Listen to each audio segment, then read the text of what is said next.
দাঁড়িয়ে আছি ফরিদপুর জেলার সদরপুর থানাধীন বিশ্ব জাকের মন্দিরে আটরশি গ্রামে। তো এই আটরশি গ্রামে কুরবানির ইতিহাস অনেক পুরাতন, প্রায় ৭৯ বছর আগেই এখানে এই বিশ্ব জাকের মন্দিরের প্রতিষ্ঠাতা খাজা বাবা ফরিদপুরি তিনি এসে দেখেন যে এখানে কুরবানি করার মানুষ নেই এবং ঈদের নামাজ পড়ারও মানুষ নেই। ঈদুল আজহার দিনে এই দিনেই মূলত তিনি এখানে প্রথম আসেন। তো এসে তিনি ৩ জন মানুষকে নিয়ে ঈদের নামাজ শুরু করেন। তিনি হয়ে 4 জন ঈদের নামাজ তিনি পড়ান, পড়িয়ে দোয়া করেন আল্লাহ এখানে বিশাল ঈদের জামাত কায়েম করে দেওয়া, এখানে যেন অসংখ্য গরু কুরবানি হয়। তো যে এলাকায় মানুষ ইসলামী তাহাজিদ নামাজ জানতো না, ঈদের দিনে মানুষ নাঙ্গল জোয়ালি মাঠে যেত, সেদিন তিনি কুরবানি শুরু করেছেন। এবং কুরবানি কি মানুষ জানতো না, উপরন্তু মানুষগুলি হিন্দুদের পূজায় অংশগ্রহণ করতো, মুসলমানেরা, এবং তাদের পূজার পোশাক খাইত।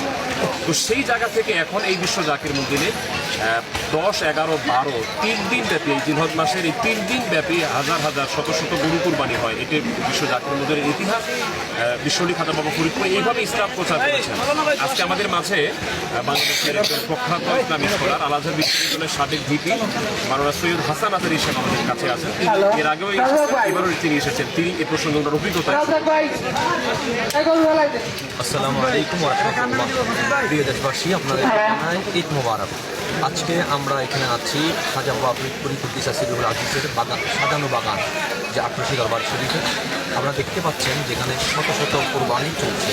কোরবানির মূল উদ্দেশ্য হচ্ছে আল্লাহ তাবারক ওয়া তাআলা বলেন, কুল হাবিব আপনি বলেন, নিশ্চয় আমার নামাজ, আমার কোরবানি, আমার ইয়ায়া, আমার জীবন, মামাতি এবং আমার মরণ লিল্লাহি রাব্বিল আলামিন, একমাত্র রব্বুল আলামিন আল্লাহর জন্য।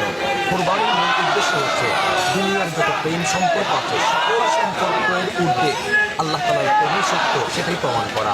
আজ এই প্রেমের জায়গায় এসে আপনারা দেখতে পাচ্ছেন যে কোরবানি যেটা শুরু হয়েছে, এটার মাধ্যমে খাজা বাবা ফরিদপুরি কুদ্দিসা সিররুল আজিজের সাজানো বাগানে এটাই প্রমাণ হচ্ছে যে আমাদের সকল প্রেমের ঊর্ধ্বে আল্লাহ তাআলার প্রেমেই সত্য, এটাই কোরবানির মাধ্যমে প্রমাণ করা হচ্ছে।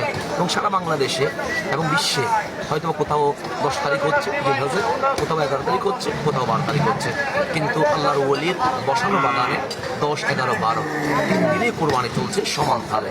এই দৃশ্যটা প্রমাণ করছে রব্বুল আলামিনের দেওয়া যে বিধান, ফাসল্লি লিরাব্বিকা ওয়ানহার, যে আল্লাহর জন্য নামাজ, আল্লাহর জন্য কোরবানি।